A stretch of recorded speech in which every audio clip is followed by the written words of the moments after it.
Hello and welcome to a new video. Today I have for you this 10x10 Seamless Skydoor. It has a volume of 13,156 blocks and therefore is not the smallest, but it's pretty close. It's 11 blocks high, 46 blocks long and 26 blocks wide. I built it in Minecraft 1.8 on the Redstoner server, so you can check it out on my plot. I will have a way to get there in the description. I built it over a couple of days and finished it on December 31st, 2016, which was pretty late, so it's basically the last thing I did that year before celebrating a new year. It has a lot of buzzing right here and takes about 2 seconds to close and about 3.7 minutes or 3 minutes and 42 seconds to open. So let's just see it in action. This is the closing. Let's see the opening. That should now be fully working. So we see the first piston tape to power the pistons when they are there.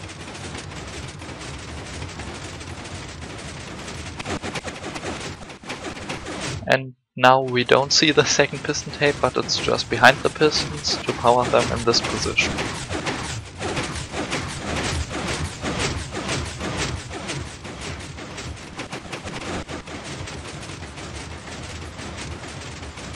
This now, for example, just reuses a lot of the piston moves from the last block retraction, or like from the last row, and from the row before that, because I reused as many circuits as I could and only pulled the blocks back by one block, and then basically reused everything I had done before to get them into the wall.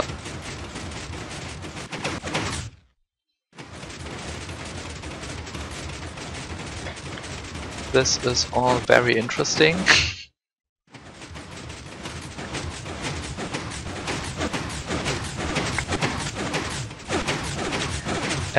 To build this, it took me a couple of days, like maybe a week in total, and in hours I would say like 10 to 15 hours.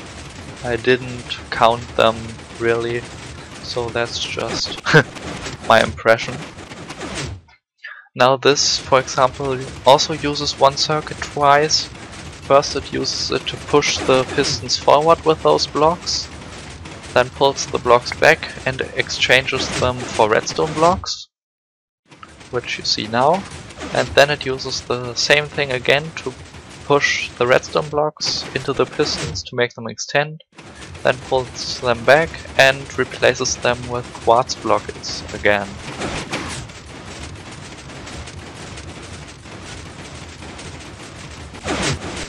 Just like this. Then it does a lot of extra moves and does the retraction of the blocks like it did before.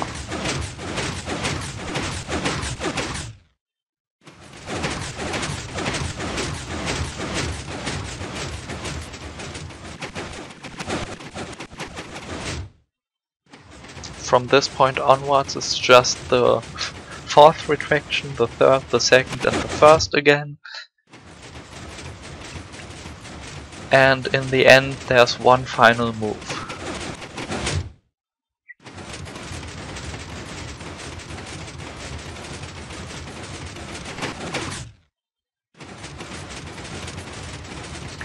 Yeah. You can't really do too much of a commentary for just almost 4 minutes of pistons moving around. I hope you can understand that. so if this is not terribly exciting, just watch the pistons do their magic.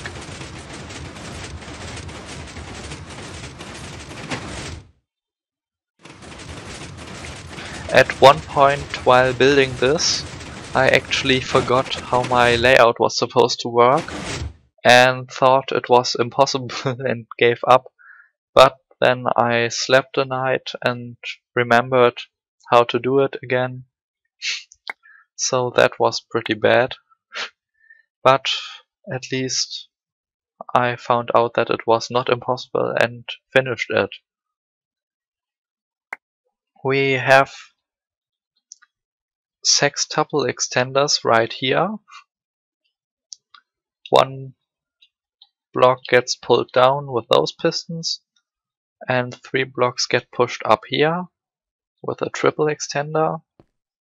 We have the 2 piston tapes, which you can see like this, maybe, which are powered by those yellow circuits. The lower one can go both clockwise and anti-clockwise. The upper one can only go clockwise. We have only one power line, which is this green one right here, which goes through a circuit which decides which piston tape to use and in which direction to use it by determining how long the pulse is that it gets. For the closing, I have this red circuit right here, which does almost everything, and those brown bits right here, which control the triple piston extender. Then I just have a lot of busing right here to get from both sides into a total of 1, 2, 3, 4, 5, 6, 7, 8 wires, which run all the way through this crazy stuff. You can see them in the back right here. And then I just have the cyan circuit, which does all the moves that are required for the opening of the door. Yeah, so this is my 10x10 seamless piston door. Bye!